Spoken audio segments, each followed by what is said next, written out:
Mesdames et messieurs, bienvenue dans cette nouvelle vidéo un petit peu particulière. J'ai reçu une vidéo donc de Dirty Biology qui parle d'astrologie, donc une personne qui m'a envoyé ça par mail. Et puis donc j'ai décidé d'en faire une petite vidéo réaction à chaud. Donc je n'ai pas encore vu la vidéo, on va la regarder ensemble. Alors très certainement, puisqu'elle dure une demi-heure, que je vais couper certains passages.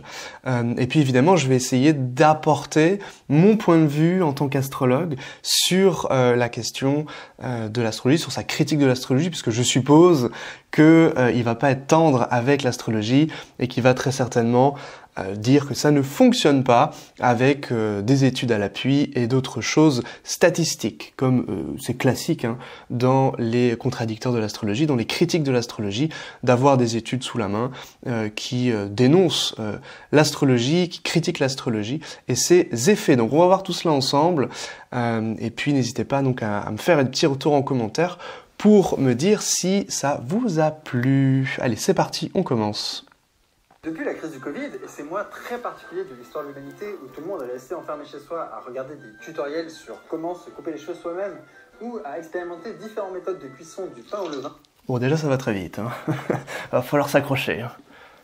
Certains événements très étranges ont eu lieu. Vous remarquerez que plus on parle vite, plus aujourd'hui on a l'air intelligent, ce qui était complètement l'inverse il y a 40 ans. Un bateau a bloqué le canal de Suez pendant des jours après avoir dessiné des pénis dans l'océan. Cette danseuse a fait sa routine pendant qu'un coup d'état avait lieu en Birmanie. Les ovnis ont été reconnus publiquement par le Pentagone. Donc là c'est quelque chose d'assez intéressant déjà qu'il fait au niveau de son discours, c'est qu'il met de l'humour pour parler ensuite de quelque chose d'un peu plus sérieux, et en introduisant l'astrologie dans quelque chose d'un petit peu humoristique, eh bien c'est pour évidemment, je pense après, mieux pousser l'astrologie dans quelque chose de ridicule. Ça c'est vraiment typique des gens qui vont critiquer l'astrologie. Comme posant un problème de sécurité nationale. On est clairement rentré dans une autre dimension après le confinement, mais le truc qui m'a le plus frappé n'est même pas dans la liste. Le grand retour de la spiritualité dans ma génération. Et par spiritualité, je veux pas dire je vais aller lire l'alchimiste de Paolo. Alors pareil, il n'y a pas de grand retour de la spiritualité depuis le Covid. Ça c'est vraiment un biais de la personne qui est en train de parler. Tout simplement parce que c'est pas du tout quelque chose à la mode, l'astrologie. L'astrologie, ça a au moins 1500 ans d'âge dans les techniques qu'on connaît depuis le 6e siècle, au moins en Inde, avec les grands textes des Grecs, le Yavana Jataka et puis les textes de Varahamihira. Donc parler de choses à la mode, non. Les cahiers astrologiques, c'était effectivement plus à la mode, mais il y a au moins 60 ans. Même un peu plus, puisque c'était entre les deux guerres. Et puis ça a perduré un petit peu ensuite jusqu'à la Seconde Guerre mondiale, et encore quelques années après, jusqu'au décès de Volgin. Il y a eu bien entendu Barbeau, etc. On a fait énormément d'astrologie de différentes sortes, que ce soit de l'astrologie plus ou moins sérieuse, l'astrologie sophéanique notamment au XXe siècle, que ce soit de l'astrologie psychologique, l'astrologie uranienne au XXe siècle. Donc c'est pas du tout quelque chose qui revient. C'est quelque chose qui a toujours perduré, qui a toujours existé. Simplement, pendant le Covid, effectivement, les gens étaient beaucoup plus à même de se poser des questions sur les choses, et donc l'astrologie a pu être une curiosité parmi d'autres. Mais c'est pas du tout quelque chose qui est à la mode, et quelque chose qui... Parce que tout ce qui est à la mode va finir à un moment donné par être évacué, par être effacé, ce qui n'est pas le cas de l'astrologie depuis 2000 ans. En regardant l'océan et en me demandant quelle est ma place dans l'univers, mais plutôt sa version très concrète. L'astrologie, le tarot, les applications qui font des thèmes astro, les influenceurs et influenceuses spécialisés sur TikTok, tout ça a explosé depuis quelques années et ça me fascine. Et plus je faisais de recherches, plus je réalisais un truc. L'astrologie a parfois tout à fait raison, mais pour les mauvaises raisons. Cet épisode a demandé beaucoup de travail et les recherches et son écriture se sont étalées sur plusieurs mois. Donc, comme à chaque fois, je vous mets les sources en description, mais cette fois-ci, pour que vous puissiez retracer mon raisonnement, chaque étude sera affichée en bas de l'écran, comme ça. En plus, ça donne un petit argument d'autorité à tout ce que je raconte, et vous allez voir, les arguments d'autorité, c'est hyper important pour l'astrologie. C'est hyper important tout court, pas forcément juste pour l'astrologie.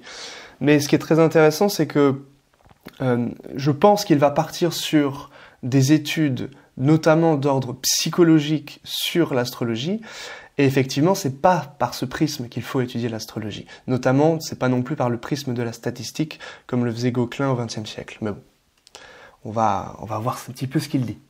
Il existe ce qui s'appelle des jumeaux temporels, des personnes qui n'ont aucun lien de parenté, mais qui sont nées à quelques minutes d'intervalle et qui partagent donc, a priori, le même horoscope. Vous avez... Aïe, aïe, aïe. Ça commence très mal. Ça commence très mal. Des jumeaux temporels qui ont quelques minutes d'écart et qui partagent le même horoscope. Déjà, on a 3 erreurs dans une phrase. 3 erreurs dans une phrase. Jumeaux temporels, si le terme signifie quelque chose, ça signifie pas que des personnes sont nées à quelques minutes d'intervalle. Ça signifie que les personnes sont nées au même endroit, à la même minute. Et sinon, ce n'est pas des jumeaux temporels. Et s'il y a quelques minutes d'écart, il faut que ce soit au même endroit. Parce que si la personne, elle est née à Tokyo à 10h et que l'autre personne, elle est née à Paris à 10h pile également, c'est pas du tout des jumeaux temporels. Puisque le lieu va faire en sorte que tout le système des maisons en astrologie va être différent. Donc évidemment, le système des maisons, comme ça parle de la destinée, comme ça parle des différents domaines d'existence, là on est vraiment sur quelque chose qui n'est pas du tout cohérent. Pas du tout cohérent. Donc il faut déjà que les personnes naissent au même endroit, c'est-à-dire dans la même maternité, et il faut que ces personnes naissent à la même minute et à la même seconde. C'est ça des vrais jumeaux temporels. Or, ça n'existe pas. C'est pas possible. Même des jumeaux, c'est-à-dire des gens qui sont nés, des jumeaux classiques que vous connaissez, de sang, n'ont pas du tout la même existence. N'ont pas du tout la même existence. Tout simplement parce que on a le thème, lorsque ce sont des vrais jumeaux, on a le thème, non pas d'une naissance, mais on a le thème de deux naissances. Donc on va prendre le premier, donc l'aîné, le premier né en tant que maison 1, qui va renseigner sur la destinée, et le deuxième enfant, donc le second né, si ce sont des jumeaux, eh bien ça va être la maison 3. Tout simplement. Et même chose pour cette incohérence au niveau de ce qu'il dit, alors je ne connais pas son prénom, mais au niveau de ce qu'il dit, c'est que quelques minutes d'écart, mais c'est tout à fait énorme en astrologie. 4 minutes d'écart, c'est égal à 1 an au niveau du décalage, au niveau des prédictions. Donc bien entendu, vous vous doutez bien que 4 minutes d'écart, surtout s'il n'y a pas eu de rectification horaire au préalable, on ne peut pas travailler sur le thème. On ne peut pas travailler sur le thème. Donc évidemment, s'il part de ce principe déjà erroné des jumeaux temporels, et qu'en plus il y a une étude basée sur ça, avec cette erreur de principe, qui est que les jumeaux temporels sont nés à quelques minutes d'écart, c'est entièrement faux, qu'en plus ils sont pas nés dans la même ville, au même lieu, au même endroit, du coup ça fausse totalement la chose, et qu'en plus ils feraient des études pour voir si les jumeaux, je suppose, ils vont regarder s'ils ont la même existence, ça n'a aucun sens, aucune espèce de cohérence. Donc déjà on voit que l'étude, je pense, qui va illustrer son propos, elle n'est pas sérieuse, excusez-moi, c'est pas une étude faite par des gens qui font de l'astrologie, donc c'est pas sérieux. Jumeaux temporels. Avec 250 bébés qui naissent à chaque minute, tout le monde en a, en fait. Non, c'est faux. C'est particulièrement intéressant pour l'astrologie, parce que comme ils ont le même horoscope, certains aspects... Ils n'ont pas le même horoscope. Ils n'ont pas le même horoscope puisqu'ils ne sont pas nés au même endroit. Là, il parle simplement du temps, il parle même pas de l'espace. Or, l'astrologie, c'est pas que le temps, c'est aussi l'espace. C'est la réunion, la rencontre entre le temps et l'espace. Orbite devrait se ressembler plus que la moyenne. Pour en avoir le cœur net, 2 chercheurs ont suivi 2000 de ces jumeaux temporels tout le long de leur vie et à intervalles réguliers, ils ont noté une centaine de variables comme leur taille, leur poids, leur QI, leur affinité artistique, leur métier, leur anxiété, etc., etc. Bref, toute leur vie en chiffres pendant des dizaines. Ce qu'il ne faut surtout pas faire en astrologie, c'est-à-dire des statistiques puisque ça ne fonctionne pas. En 2003, ils publient leur analyse.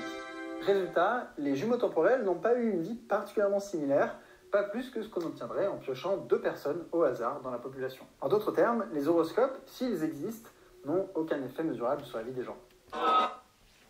Évidemment, une petite conclusion pour dénaturer, décrédibiliser encore une fois l'astrologie, ça c'est typique des contradicteurs de l'astrologie, par une étude fausse, par une incompréhension vraiment profonde de ce qu'est l'astrologie, puisque avant de faire des études sur l'astrologie, il faut comprendre comment l'astrologie fonctionne. Sinon, c'est vraiment honteux pour les scientifiques qui ont fait ce genre d'études. Depuis les années 70, une quantité phénoménale d'études a approché la question de l'astrologie par de très nombreuses façons. Certaines très créatives d'ailleurs, et on va y revenir dans quelques minutes.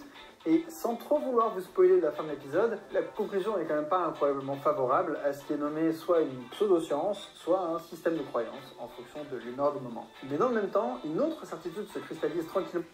Alors, pour revenir à ce terme de pseudo-science, la médecine est une pseudo-science. C'est-à-dire que le médecin qui viendra vous dire ce que vous avez et qui peut tout à fait se planter, on va pas dire que la médecine ne fonctionne pas, alors que le médecin s'est tout à fait planté sur la question. Et donc, au même titre que la médecine, l'astrologie, elle, c'est vraiment 2 poids 2 mesures. C'est-à-dire que si l'astrologue va se planter, on va dire « Ah, l'astrologie ne fonctionne pas ». Alors que c'est tout à fait faux. C'est comme le médecin qui se plante. C'est simplement que la personne s'est plantée. Mais ça ne doit pas remettre tout à fait en question l'art proposé, fait, pratiqué par l'astrologue, au même titre que la médecine, le médecin. L'esprit des chercheurs, c'est que le moment de l'année auquel on est change énormément de choses à nos vies, que ce soit les aptitudes sportives, la santé, l'éducation, et même les probabilités de mourir. Notre date de naissance influe sur notre destinée, c'est la science qui le dit, et là où c'est paradoxal, c'est que c'est plus ou moins le message des horoscopes, à première vue. Alors, est-ce que les astrologues avaient en fait compris quelque chose depuis le début? Ou est-ce que c'est la méthode scientifique qui est prise en défaut? Ou est-ce que c'est parce que je suis Balance que je maintiens volontairement le suspense dans cet épisode? Alors déjà, il faudrait revenir à l'origine de l'astrologie, puisqu'il dit il parle en fait plus ou moins de l'histoire des anciens qui auraient compris quelque chose. Ça serait bien d'en parler. Ça serait bien de comprendre justement toute cette chronologie au niveau de l'astrologie, puisque pour parler d'un domaine, il faut déjà l'étudier, comprendre l'origine de pourquoi elle a été créée, et comprendre les grands principes. Nous sommes en 2008, sur un forum qui est dédié à l'univers de Game of Thrones, et un débat fait rage parmi les lecteurs de la saga. D'où vient le nom du personnage Hodor? L'utilisateur Myrdin se hasarde à une hypothèse. Le pauvre gars demande toujours à quelqu'un de lui tenir la porte, parce qu'il transporte toujours quelqu'un d'autre. Au bout d'un moment, Holdodor est devenu Holdodor, Holdodor, Hododor, Hodor. Son esprit s'est finalement brisé, et maintenant, tout ce qu'il peut dire, c'est Hodor. À ce moment-là, on est encore 3 ans avant la diffusion du premier volet de la série sur HBO, et 8 ans avant le fameux épisode qui révèle l'énigme de Hodor. Dans cet épisode, on découvre que Hodor vient effectivement de Holdodor, mais que les circonstances derrière tout ça n'ont aucun rapport avec l'hypothèse de l'utilisateur du forum. Bref, Myrdin a eu raison pour les mauvaises raisons. Ok, comment ça fonctionne en fait, l'astrologie? Ça n'a rien à voir avec l'astrologie. Là, il prend vraiment un exemple qui n'a absolument rien à voir avec l'étude mathématique, astronomique et symbolique des astres. Son exemple est complètement à l'eau ici. Selon des astrologues, l'astrologie explore le lien important qu'il y a entre l'humanité et le cosmos au sens large, la relation entre le mouvement des planètes et le monde intérieur de la conscience et de la motivation humaine. Alors non, ça c'est vraiment pareil, réduire l'astrologie à son petit moi, à son petit ego et à sa psyché. L'astrologie c'est bien plus vaste que ça. Notamment l'astrologie va nous parler des événements, non pas seulement de l'individu, mais également de tout ce qui l'entoure. En réalité, le thème astral, c'est quoi? C'est tout ce qui se passe dans le champ mental de la personne. Donc évidemment, dans le champ mental, il va se passer, vous allez rencontrer vos relations, que ce soit votre famille, que ce soit votre conjoint, que ce soit votre patron, etc. L'astrologie, le thème va parler de tout cela, va nous parler également des différents domaines d'existence, la carrière, les finances, etc. Va également nous parler effectivement de la psyché, de la vocation, etc.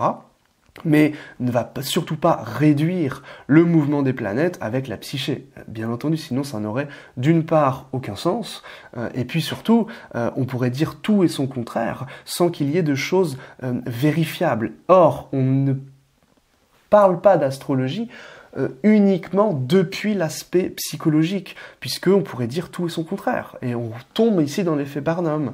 Alors que lorsqu'on fait de l'astrologie avec des choses qu'on peut vérifier, qu'on peut mesurer, c'est-à-dire des prédictions événementielles, soit l'astrologue a bon, soit l'astrologue a faux. Et là, il n'y a plus d'autres questions, il n'y a plus d'autres débats à avoir sur la chose. Reformulé par des non-astrologues, l'astrologie, c'est la croyance que d'énormes boules de roche, de liquide, de gaz et de réactions de fusion nucléaire, situées à des milliards et des trillions de kilomètres, pourraient impacter la situation financière, sexuelle, émotionnelle et professionnelle d'une certaine espèce de primate très très spécifique sur une certaine planète très très spécifique de l'univers. Alors là, pareil, c'est une vision qui est tout à fait erronée pour dénaturer encore une fois l'astrologie. Cette vision, elle découle d'Aristote. C'est tout simple, c'est-à-dire qu'il y a deux grands philosophes grecs, donc Platon et Aristote, que normalement vous connaissez, et en astrologie, il y a eu les deux courants qui se sont tout simplement battus. Il y a le courant aristotélicien, dont cher Dirty Biology reprend très certainement inconsciemment les propos et les arguments, à savoir que l'astrologie serait une conséquence des influences physiques des astres. Ça s'appelle de l'astrophysique. Hein. Ça n'a rien à voir avec l'astrologie. L'astrologie, c'est donc tout à fait autre chose. L'astrologie, c'est un principe qui découle de l'occultisme. C'est quoi l'occultisme? C'est le principe de correspondance. Et le principe de correspondance, évidemment, il ne va pas en parler, je pense, dans sa vidéo, sinon il ne dirait pas autant d'âneries. Le principe de correspondance est très simple. C'est l'idée que tout ce qui est en haut est comme ce qui est en bas. Et ce qui est à l'extérieur est comme ce qui est à l'intérieur. Et depuis ce principe de symétrie, depuis ce principe d'interdépendance, d'interconnexion, eh bien, il y a tout un monde de symboles. Et donc l'astrologie ne fonctionne absolument pas par les effets physiques des astres, c'est pas de la science, hein, évidemment. Ce serait débile de dire que ça fonctionne comme ça, mais c'est un principe symbolique. Et ça, c'est le point de vue de Platon sur le monde des idées, sur le monde du symbole. Et donc, pendant des millénaires, il y a eu les grands débats, les gens qui se sont dit, bah tiens, l'astrologie, ça doit fonctionner au niveau de la science physique des astres, donc au niveau d'une science naturelle. Pourquoi les astrologues se sont embréchés dans ce gouffre, dans cette idée-là? C'est tout simplement parce que la religion catholique, et puis ensuite les Lumières, ne permettaient pas à l'astrologie d'être légale, d'être autorisée, si elle était symbolique, si elle était comme quelque chose de divinatoire. Par contre, si c'était une science physique des astres, alors elle était autorisée, puisque Dieu, dans la religion catholique, permettait à ce que une partie de la nature soit expliquée. Et donc, par justement le grand œuvre du divin. Donc forcément, les astrologues, pour continuer à exercer leur métier, se sont engouffrés dans la brèche de « Ah ben l'astrologie, c'est l'influence physique des astres », tout en sachant que c'était pas du tout le cas. Tout en sachant que c'était pas du tout le cas, mais qu'il fallait continuer à appuyer sur ces arguments afin de continuer leur pratique pour en vivre et pour faire en sorte que l'astrologie perdure. Évidemment, comme il y a une méconnaissance historique profonde de tout cela, au niveau philosophique, donc au niveau de la philosophie naturelle et au niveau de l'histoire de l'astrologie, évidemment, après on dit des âneries et on fait des vidéos.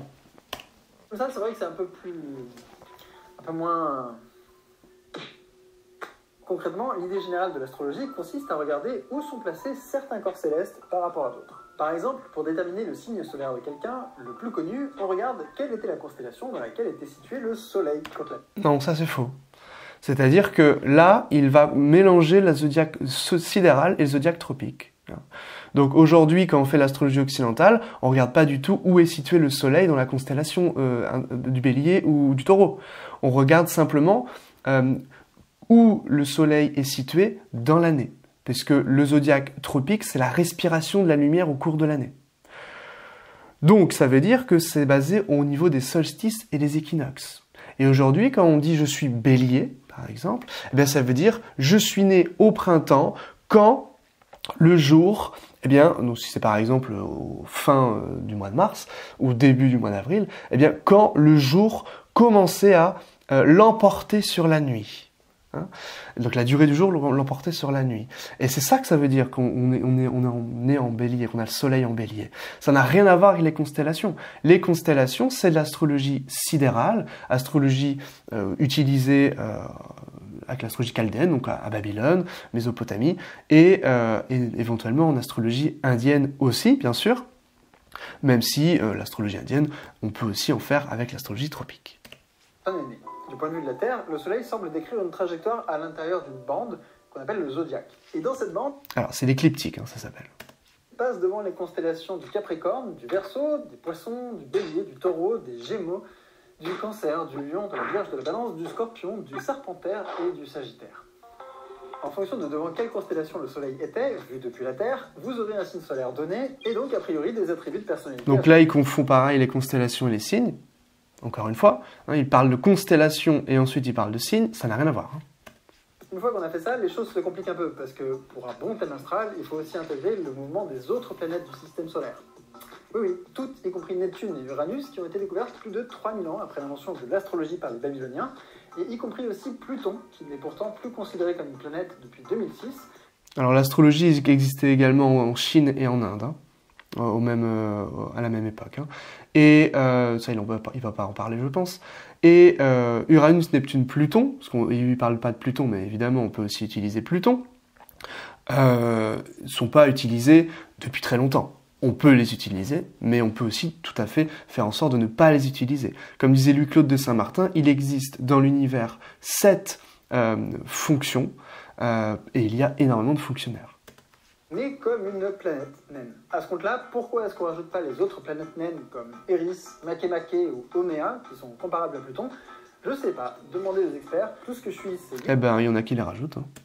Et tout ce que je peux prédire sur votre vie, c'est que vous allez vous abonner à cette chaîne. Même ça marche pas. À partir des positions relatives de tous ces astres, on peut calculer plein de choses, comme des ascendants, des maisons. Les signes ont des axes et des éléments, et le mien est apparemment plein d'air, tout comme ma boîte crânienne. Il y a plusieurs écoles d'astrologie avec plein de calculs, des schémas difficiles à lire, des angles, des chiffres, d'autres chiffres.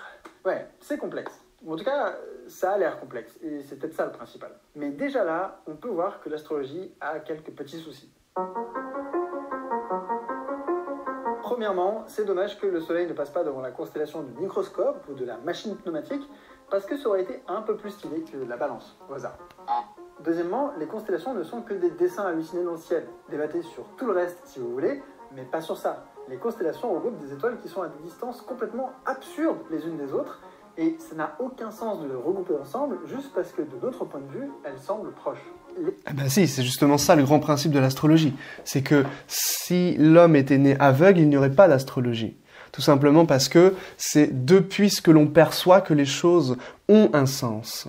Et c'est justement ça, le principe du symbole, le principe platonicien, symbolique et tout ce qui fonde l'hermétisme, le grand principe de l'hermétisme, à savoir que tout ce que l'on voit va avoir une symbolique, un sens particulier.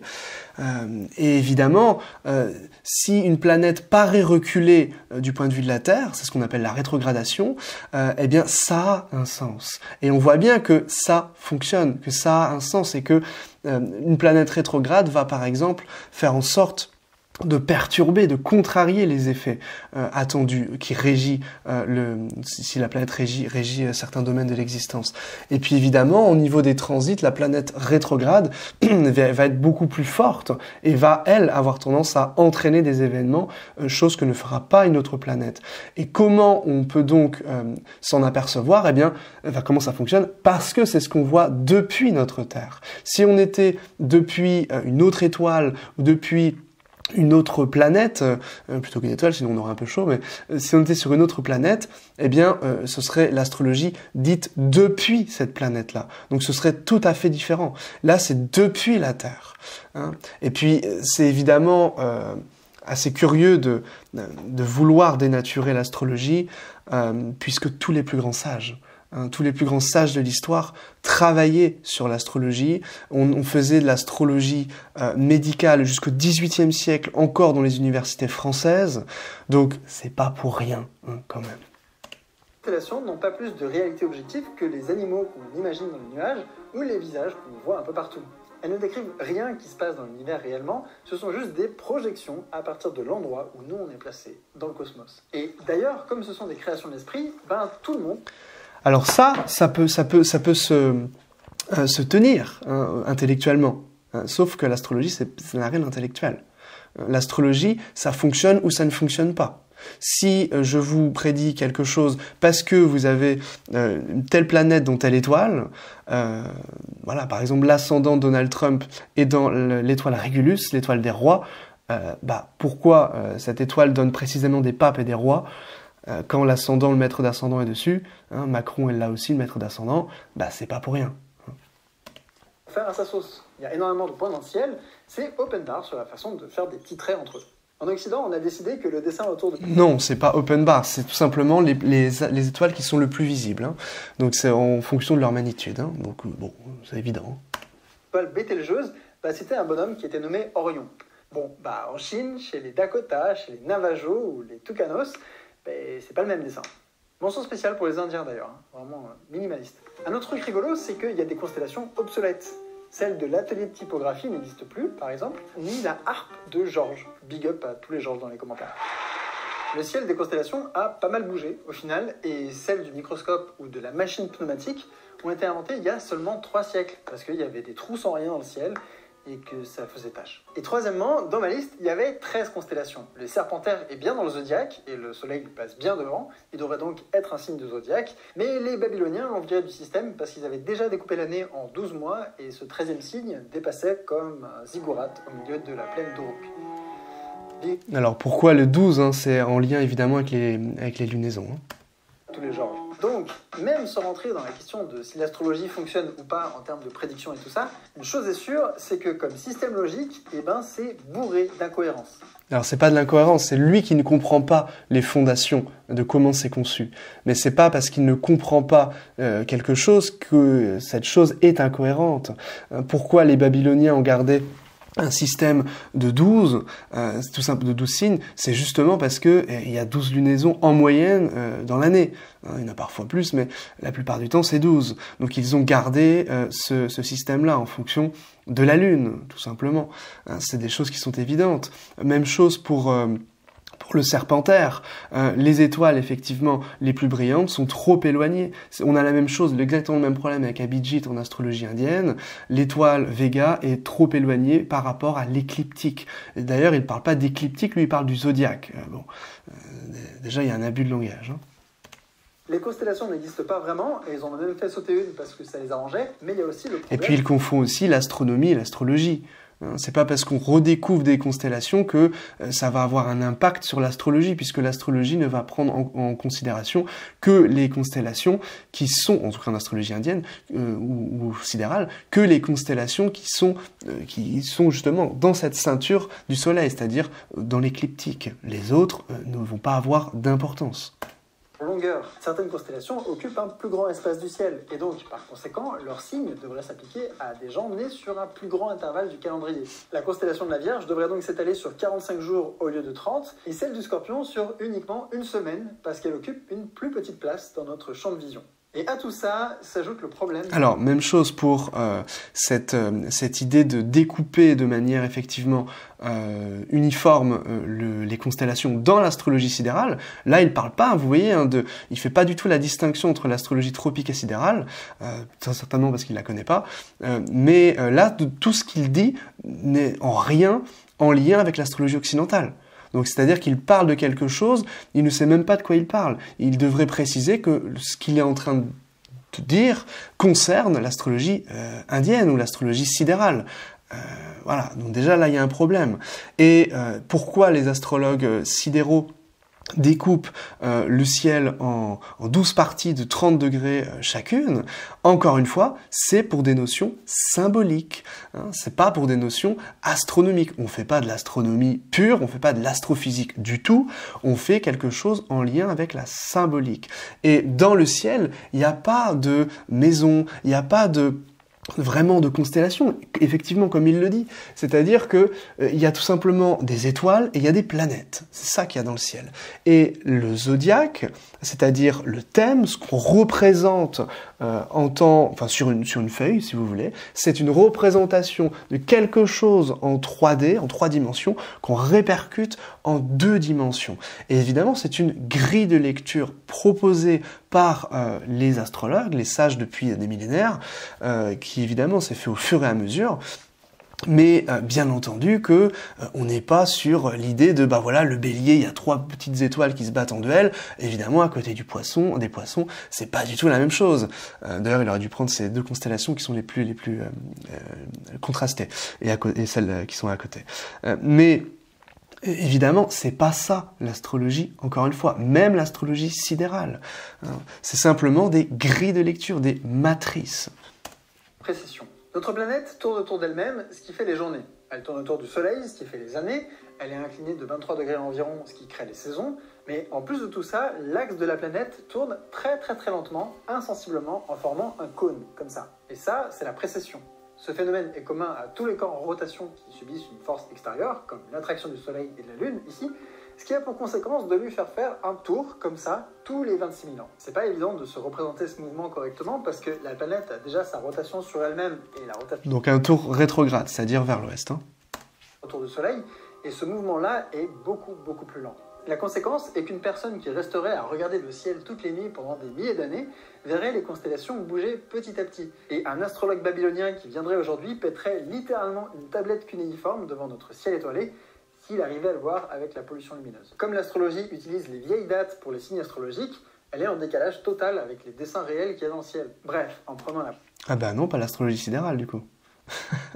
Donc là on voit bien qu'il y a vraiment... il n'a pas fait le travail de base. C'est-à-dire qu'il n'a pas appris la différence entre l'astrologie sidérale et l'astrologie tropique. C'est la première chose qu'on apprend en astrologie.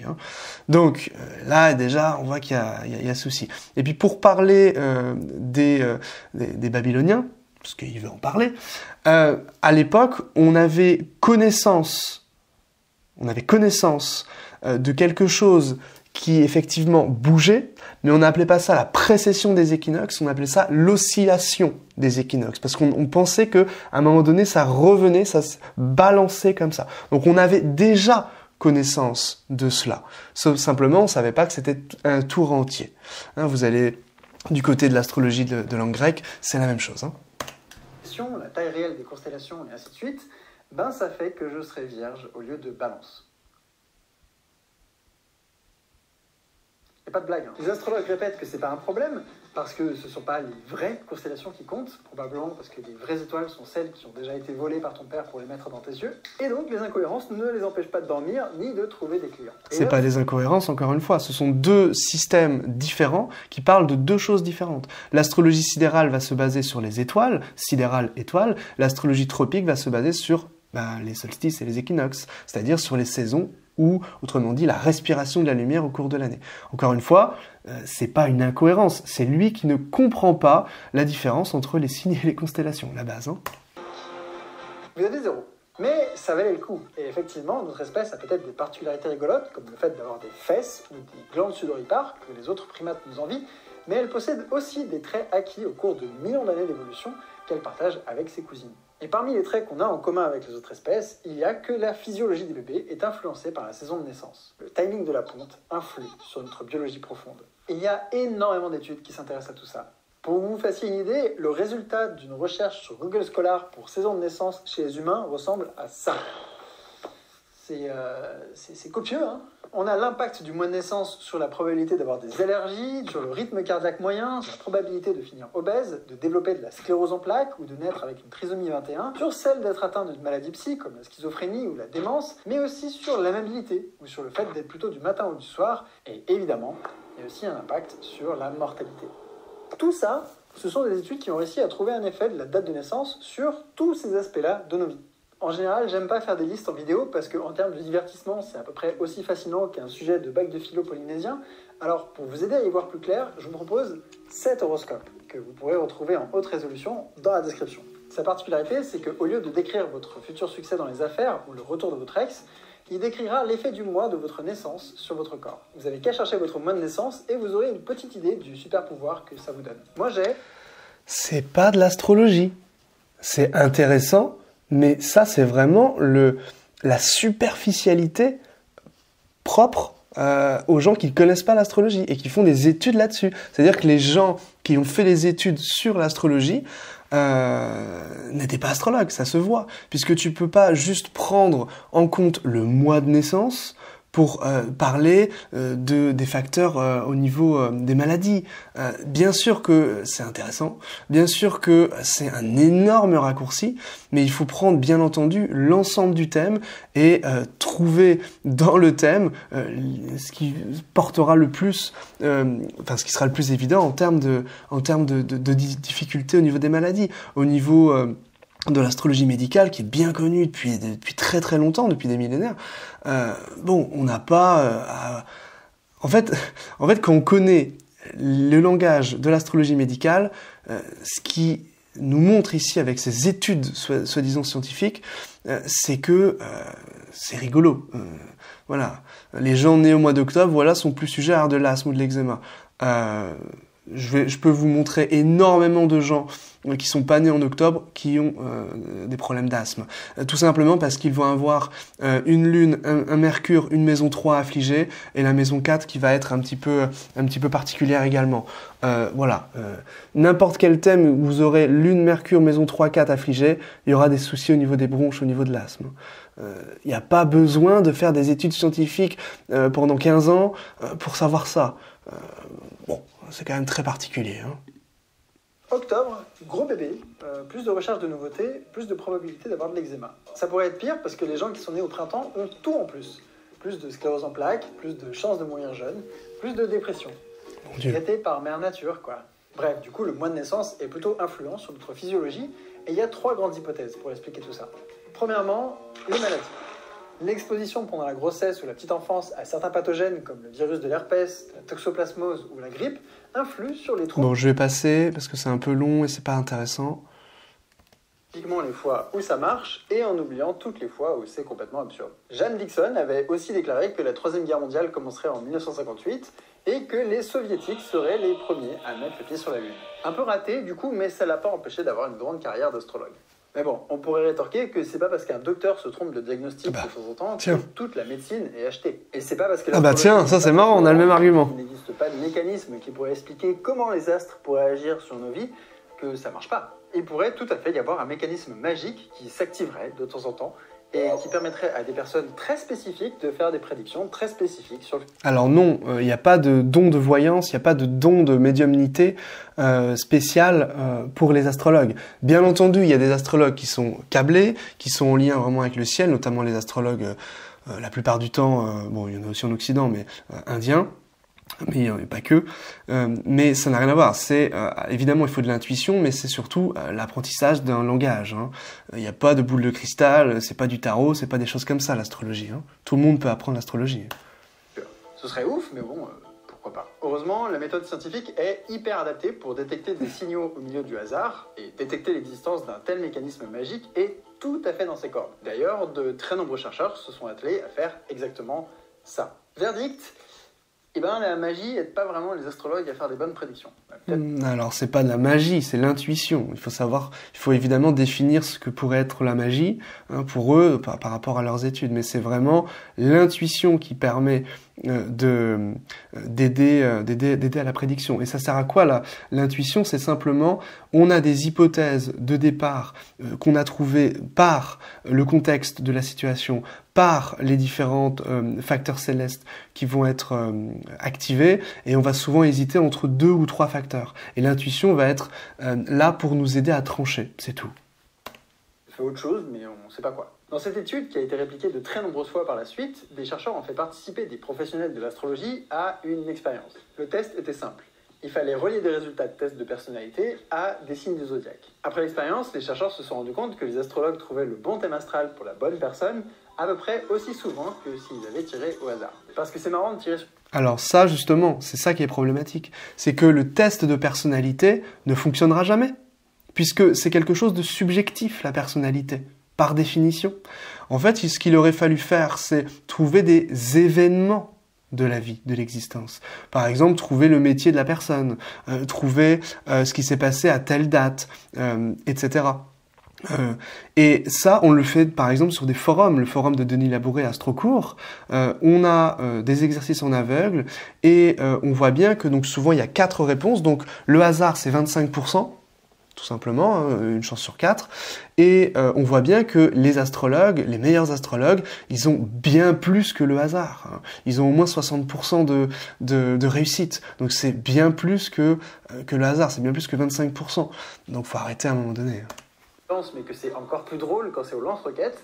D'autres chercheurs ont mené plein d'études qui ont montré que les astrologues ne sont pas vraiment d'accord entre eux sur les thèmes astro, qu'ils ne font pas de meilleures prédictions sur votre futur que ce qu'on ferait au hasard, et ainsi de suite. C'est faux. L'une d'entre elles, que je trouve vraiment très marrante, a cherché à voir s'il y avait vraiment des compatibilités amoureuses entre les signes astrologiques, comme c'est censé être le cas. C'est pas censé être le cas, pareil, je m'énerve un peu, mais c'est pas censé être le cas. La compatibilité, les synastries, les thèmes composites, c'est quelque chose de complexe. C'est pas juste parce qu'on a des signes, que je suis du Bélier et que la personne est du signe du Lion, qu'on va bien s'entendre. C'est débile, c'est complètement débile.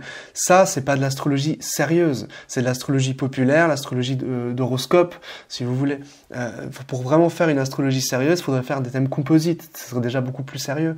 Thème composite, c'est quoi? C'est prendre 2 thèmes et regarder le mi-point entre les planètes. Par exemple, je prends mon soleil du thème A et du soleil du thème B, et puis je prends le mi-point, donc la mi-distance entre les deux, et puis ensuite je fais ça pour toutes les planètes, tous les facteurs célestes. Ça me donne un thème composite, c'est-à-dire un thème qui synthétise les 2 thèmes, et ensuite je travaille sur ce thème pour voir si effectivement il y a des enjeux importants ou pas. Et là, on est sur quelque chose de bien plus sérieux.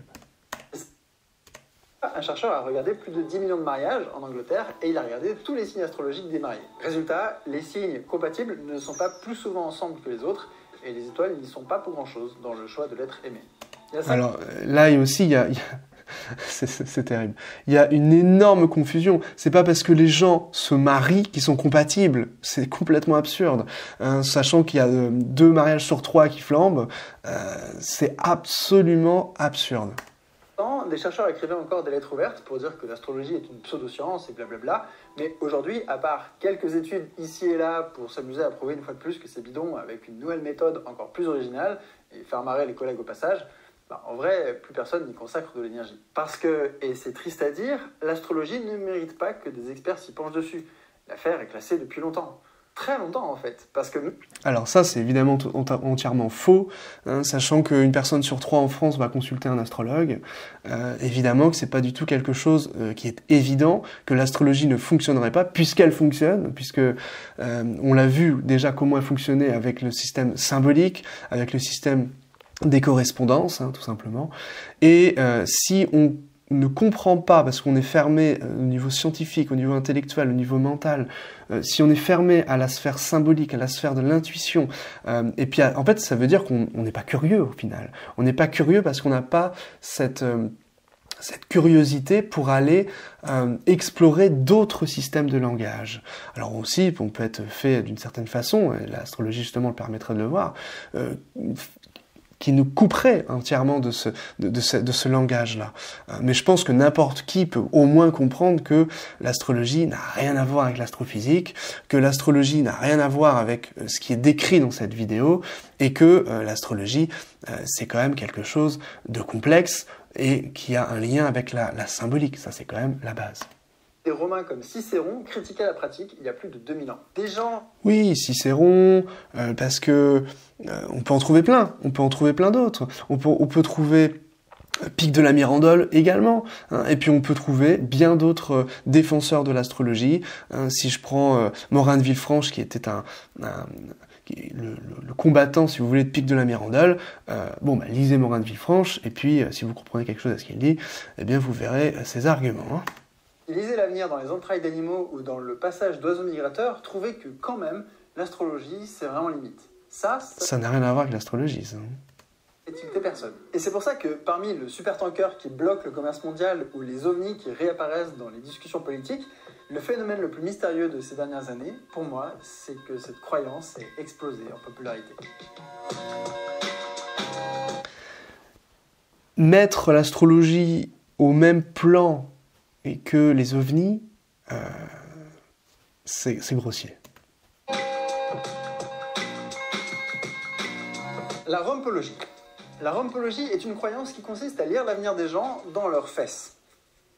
C'est vrai. La pratique consiste à étudier la forme du boule et celle du sillon interfessier pour prédire le futur de la personne. Cette croyance est encore assez niche, mais elle pourrait bien gagner en popularité. Après tout, 60% des Américains interrogés adhèrent à une croyance New Age quelconque, et plus du tiers d'entre eux estiment que l'astrologie a une forme de légitimité scientifique. Mais l'astrologie, c'est pas New Age. Il faut se réveiller. Il y a quelque chose qui est complètement en contradiction avec ce qu'il dit. Il nous parle à un moment donné de l'astrologie babylonienne, sumérienne, et après il nous parle de New Age. Ça n'a rien à voir. L'astrologie n'a rien à voir avec quelque chose de New Age. Je le redis parce que ça, c'est complètement fou. 35% des gens imaginent que l'astrologie est une pratique scientifique. Voilà, ça vient peut-être d'une confusion avec l'astronomie. Non, parce que vous allez en Inde, l'astrologie est considérée comme une science. Qui étudie les astres. Ou peut-être que c'est le logis qui lui donne un vernis rigoureux, comme biologie ou météorologie. Ou alors c'est le déluge de technicité qui fait réellement illusion. Tous les schémas habitables servent donc à quelque chose, au final. Alors j'inviterai Dirty Biology à apprendre l'astrologie. Et puis il verra que effectivement ça fonctionne. Ça fait un argument d'autorité, comme mes petites sources là que j'ai mis depuis le début de l'épisode. Avant que vous ne commenciez à rire des Américains, en France, c'est près de 70%. Le problème avec les arguments d'autorité, comme ils les utilisent, c'est qu'en fait, ils se cachent derrière des études pour justement ne pas avoir à étudier la question de fond. Donc évidemment, ça le décrédibilise totalement. Les 18-24 ans qui croient à une forme de mysticisme, comme l'astrologie, la numérologie, la cartomancie, et ainsi de suite. Ça fait presque 3/4 des jeunes. L'exception culturelle française, elle est là. Bullshit. Tous ces gens ne croient pas forcément à fond là-dedans, et je pense même qu'une grande partie d'entre eux le traitent comme une mode un peu marrante à suivre de temps en temps, parce que ça fait des sujets de conversation rigolos avec les potes, plus qu'un dogme hyper intense à suivre à fond. Mais c'est pas parce qu'on fait de l'astrologie qu'on est dogmatique sur la question. Et c'est pas parce qu'on s'intéresse de loin à l'astrologie qu'on considère qu'elle n'est pas sérieuse. Il y a vraiment des nuances à avoir dans ces propos. En croissance révèle quand même un phénomène. Le spirituel faisait son retour en force depuis les années 2010, et la pandémie et les confinements ont créé une insécurité énorme chez une génération qui doit déjà batailler. Donc là, je suppose qu'il va essayer d'expliquer ça de manière tout à fait psychologie de comptoir. Avec un contexte économique pas voilà. moins merdique. Des études ont montré que partout sur la planète, et ce, quel que soit le contexte... Alors laissez-moi finir ces phrases. Les êtres humains sont inquiets, donc ils ont besoin de réponses, donc ils vont se tourner vers des choses que la science ne pourra pas répondre, dont l'astrologie. Voilà. La foi augmente avec l'insécurité. Voilà. On se met à croire à des puissances supérieures quand on va pas très bien, et pour calmer une anxiété généralisée, les énergies intangibles du cosmos, ça vaut bien autre chose. C'est même probablement moins délétère que pas mal d'autres trucs, en fait. L'astrologie a le pouvoir incroyable d'offrir chaque jour un peu plus de clarté, une forme de conseil cosmique qui aide à surmonter les embûches du quotidien. Ce conseil est personnalisé, il raconte quelque chose sur nous, tout en offrant un storytelling sur ce que les étoiles ont concocté rien que pour nous aujourd'hui. J'insiste sur le nous, et je l'ai même mis en gras dans le script, parce que croire dans l'astrologie est très lié à certains traits de personnalité, comme le narcissisme. Et c'est pas moi qui le dis, mais cette étude qui est parue... Justement, on en revient à ce qu'on disait tout à l'heure. L'astrologie qui résume cette pratique au simple moi, au petit moi, c'est l'astrologie moderne. C'est l'astrologie moderne. C'est ce qu'on fait depuis 70 ans, 50 ans, 70 ans. Avant, l'astrologie, c'était tout sauf ça. C'était est-ce que mon enfant va être malade? Est-ce que quelque chose d'égocentrique là-dedans? Non. La grand-mère qui interroge l'astrologue parce qu'elle a perdu son chien, c'est tout ce qui lui restait dans sa vie. L'astrologue, il va tenter de le retrouver, son chien. S'il réussit, il aura apporté énormément de bonheur à cette personne. En quoi c'est égocentrique? Donc, faut arrêter. Il faut arrêter de confondre astrologie traditionnelle et astrologie moderne. Effectivement, l'astrologie moderne est partie en désuétude, elle a fait n'importe quoi, c'est vrai. Mais surtout parce qu'elle a réduit l'astrologie au petit moi. Mais avoir des études là-dessus, non mais c'est pas sérieux. Croire qu'on a une relation privilégiée avec un cosmos qui nous prépare un destin rien que pour nous, ça viendra plus vite si on a déjà l'impression d'être le personnage principal de la vie. La même étude a aussi montré que la croyance dans l'astrologie était négativement corrélée à l'intelligence. Il n'y a pas que Mercure qui rétrograde, apparemment. Le soutien quotidien que fournit l'astrologie est hélas démuni de la moindre substance, du moindre pouvoir prédictif, et il ne marche que parce qu'on est des primates avec assez de biais cognitifs pour péter la molette de sa souris en parcourant leur liste sur Wikipédia. Ah, c'est long, hein. Il y en a beaucoup. L'astrologie pourrait être basée sur une théorie. Donc évidemment, comment contrecarrer ces biais cognitifs? C'est simple, faire des prédictions événementielles. Point. Ça résout la question. Hein. C'est-à-dire que si je dis à la personne qu'elle va déménager la première semaine de novembre et qu'elle effectivement elle a signé son contrat qu'elle déménage, il n'y a pas de biais. Hein. Cosmique qui flotte dans le vide et qui communiquerait ses prédictions quotidiennes par télépathie à des tellurologues, ce serait exactement pareil. Des visions du futur pourraient n'être transmises qu'à des rumpologues qui font votre horoscope en regardant votre boule. Il n'y aurait aucune différence fondamentale. Pour des raisons historiques, on a la version New Age de l'astrologie babylonienne. Bon, dommage pour la théière ou les sillons interféciés, mais je comprends que ça fasse un peu plus sérieux. Et être sérieux, c'est important pour choper des clients.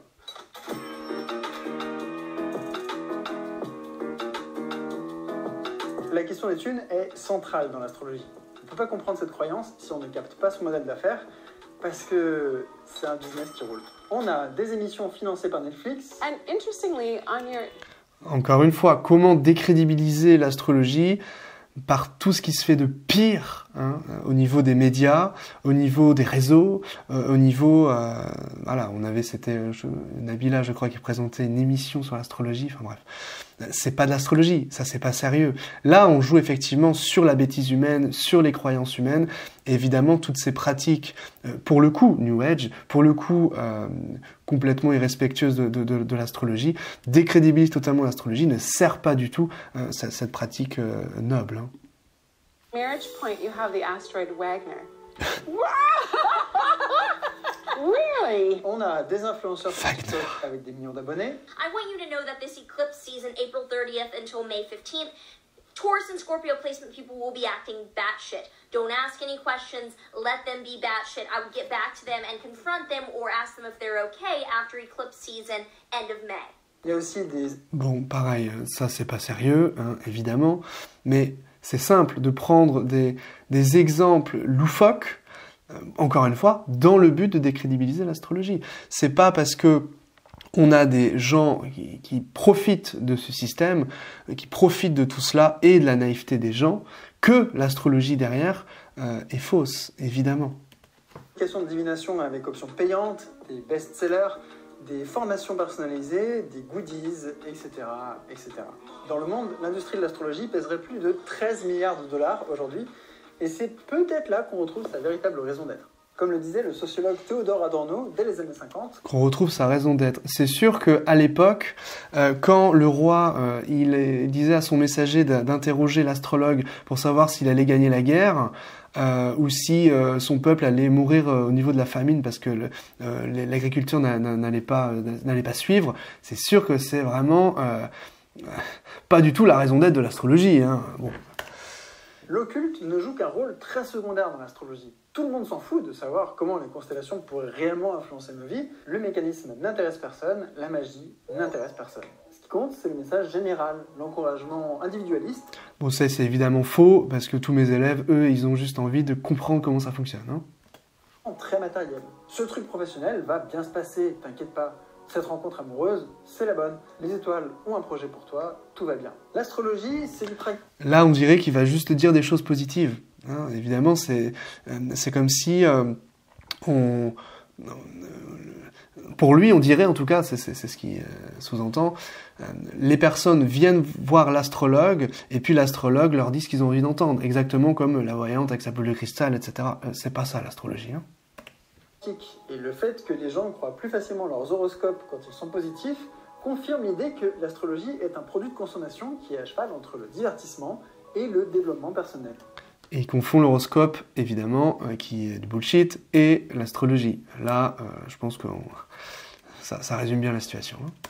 Parce qu'elle est aussi soluble dans le capitalisme et qu'elle s'est adaptée à la logique mercantile, cette croyance babylonienne a réussi à survivre aujourd'hui. En faisant des recherches sur les textes de Théodore Adorno, je suis tombé sur ce site qui fait des guides pour comprendre son signe de naissance. Pour générer du trafic et vendre plus de guides, les créateurs du site ont généré des thèmes astro de plein de célébrités, dont celui de Théodore Adorno.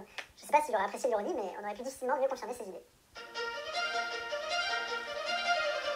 Au XVIIIe siècle, les astronomes cherchaient à découvrir d'autres planètes dans le système solaire. Ils avaient observé toutes les planètes jusqu'à Saturne, mais ils savaient qu'il devait y en avoir d'autres quelque part. La loi de Titus Bode disait alors que lorsqu'on allait vers la périphérie du système solaire, chaque planète devait être approximativement 2 fois plus éloignée du Soleil que celle qui la précède. Je dis loi avec des R guillemets comme ça parce que cette règle ne proposait aucune explication sur pourquoi la distance devrait doubler comme ça. C'était juste une observation qui marchait plutôt pas mal avec les planètes qui étaient déjà connues, donc on se disait à l'époque que ça devrait marcher comme ça pour tout le reste. La découverte d'Uranus à la bonne distance a confirmé l'intuition des savants, et celle de Cérès dans la ceinture d'astéroïdes venait combler un trou qui subsistait dans la série entre Mars et Jupiter. C'était formidable, on avait la formule mathématique du système solaire et il ne restait plus qu'à trouver les futurs astres aux distances indiquées. Mais en 1846, Neptune est découverte et elle n'est pas à la bonne place. On comprend en même temps que Cérès était en fait au milieu d'une vaste ceinture d'astéroïdes et on l'enlève de la liste des planètes. D'autres corps au-delà de Neptune ne collent pas non plus avec la théorie et cette loi finit par perdre son statut de mathématique magique qui prédit le système solaire. C'est juste une curiosité et autant qu'on sache aujourd'hui, ces prédictions sur Uranus et Cérès ont principalement été le fruit d'une coïncidence. Jusqu'à preuve du contraire. Aucun rapport avec l'astrologie, hein.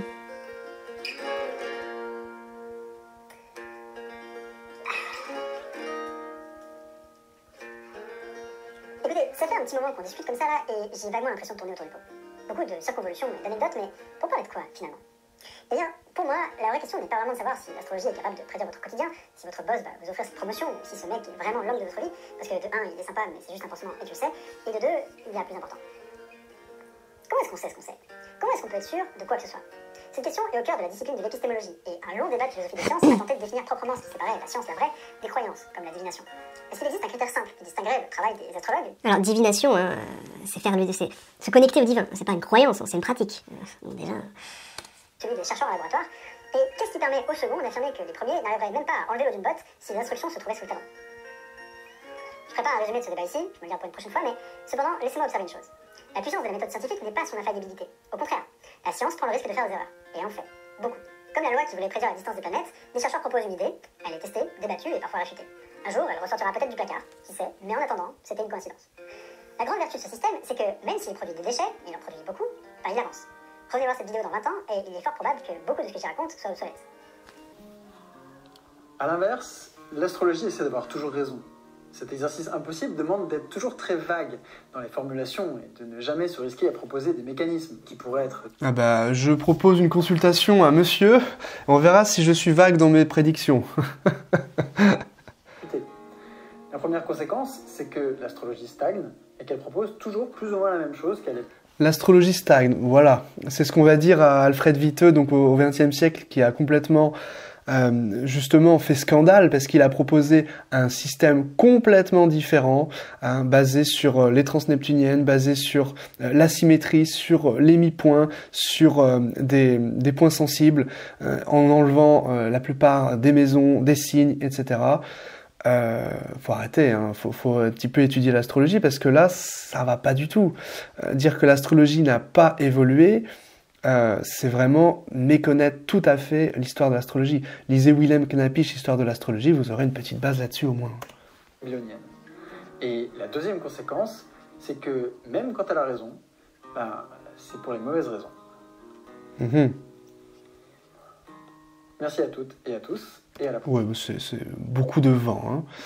Beaucoup de choses pour rien.